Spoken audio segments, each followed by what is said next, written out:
পিতার ইন্তেকাল। খাতেমুল আম্বিয়া মুহাম্মদ রাসূলুল্লাহ সাল্লাল্লাহু আলাইহি সাল্লাম পিতৃ ঔরস থেকে মাতৃ জঠরে অবস্থান গ্রহণের 2 মাস পরে হযরত আব্দুল্লাহ ইন্তেকাল করেন। আমরা সবাই বলি ইন্না লিল্লাহি ওয়া ইন্না ইলাইহি রাজিউন। হযরত আব্দুল্লাহর ইন্তেকাল সম্পর্কে চরিত কারকগণ বলেন, তিনি এক কাফেলার সাথে শাম দেশে গমন করেন। ফেরার পথে কাফেলা যখন ইয়াসরের মদিনা পৌঁছে তখন তিনি অসুস্থ হয়ে পড়েন। তাই তিনি তার মাতুল বংশ বনি নাজ্জারে থেকে যান। বাণিজ্য কাফেলা মক্কা শরীফে পৌঁছলে আব্দুল মুত্তালিবের পুত্র আব্দুল্লাহ সম্পর্কে জিজ্ঞাসা করেন। কাফেলার লোকেরা তার অসুস্থতা এবং মদিনায় মাতুলায়ে অবস্থানের সংবাদ দেয়। এই সংবাদ পেয়ে আব্দুল মুত্তালিব তার বড় ছেলে হারেসকে আব্দুল্লাহর অসুস্থতা জনিত খোঁজ খবর লওয়ার জন্য মদিনায় পাঠান।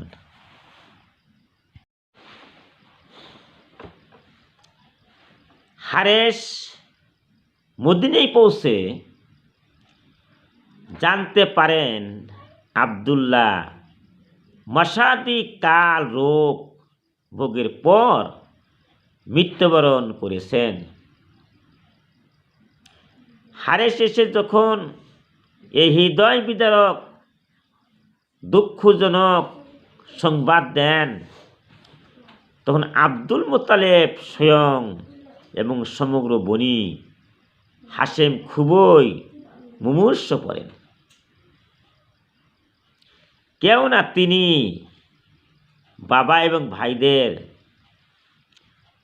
অনেক আদরের ছিলেন। সার কথা, জন্মের পূর্বেই রাসূলুল্লাহ সাল্লাল্লাহু আলাইহি ওয়াসাল্লাম পিতাকে হারিয়ে ইতিম হন। সুতরাং তার ইতিম হয়ে জাগতিক উপকরণ থেকে বঞ্চিত হওয়া সত্ত্বেও আল্লাহর রহমতের কোলে প্রতিপালিত এবং সমগ্র বিশ্বের নেতৃপদে ভরিত হবার কাহিনী মর্যাদাপূর্ণ ভঙ্গিতে সূরা ওয়াজ-জোহায় আলোচিত হয়েছে। আল্লাহ তাআলা ইরশাদ করেন,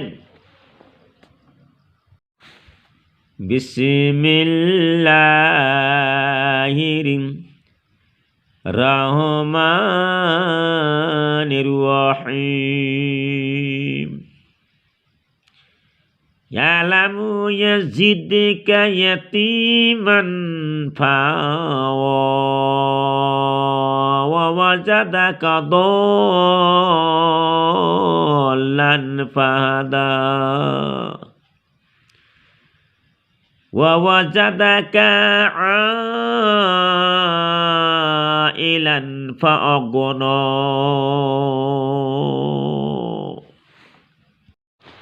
এখানে বলা হইতেছে,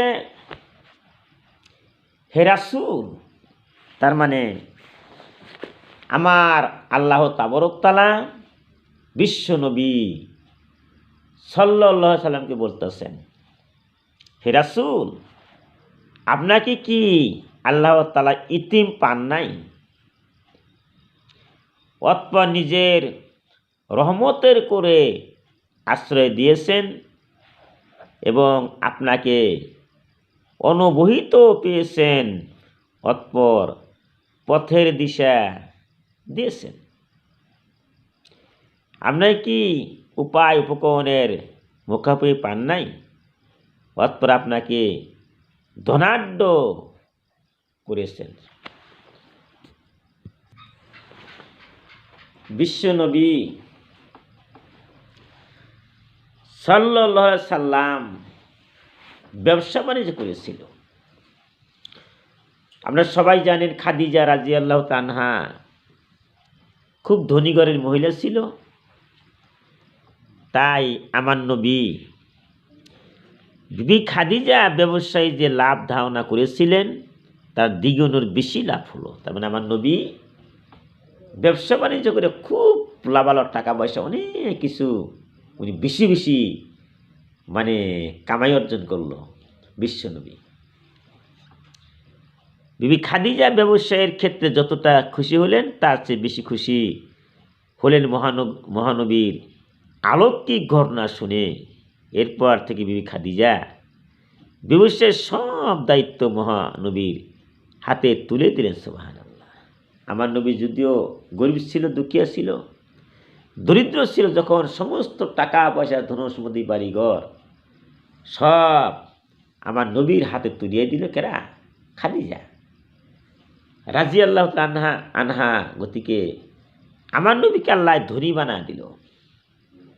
গরিব ছিল, তাই আমার আল্লাহ কোরআনের মধ্যে ঘোষণা করে দিল, হে বিশ্ব নবী, তুমি তো গরিব ছিলা, দুঃখিয়া ছিলা, দরিদ্র ছিলা, তোমাকে আমি ধনী বানায় দিলাম। সুবহানাল্লাহ। খাদিজার দ্বারা।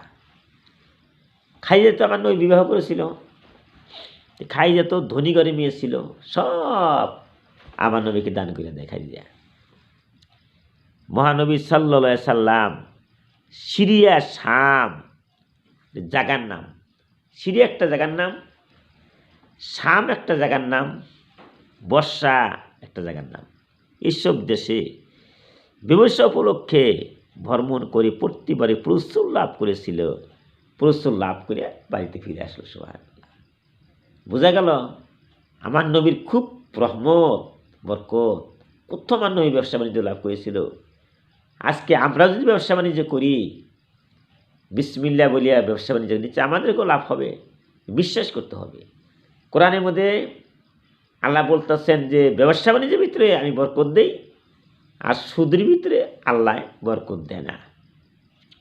আমার বিশ্বনবী অনেক টাকা পয়সা লাভ করলো।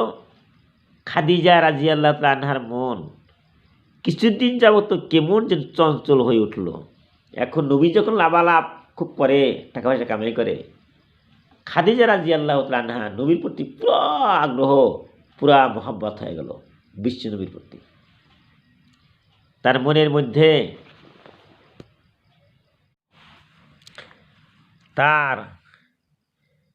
মধ্যে কেন যেন একটা মধুর ভাবের উদয় হইতে লাগলো। সুবহানাল্লাহ। এত সুখ ধনসম্পত্তির মধ্যেও তার মনে কিসের যেন একটা আগুন জ্বলতে লাগলো। কোনো কিছুই যেন খাদিজা ভেবে পান না।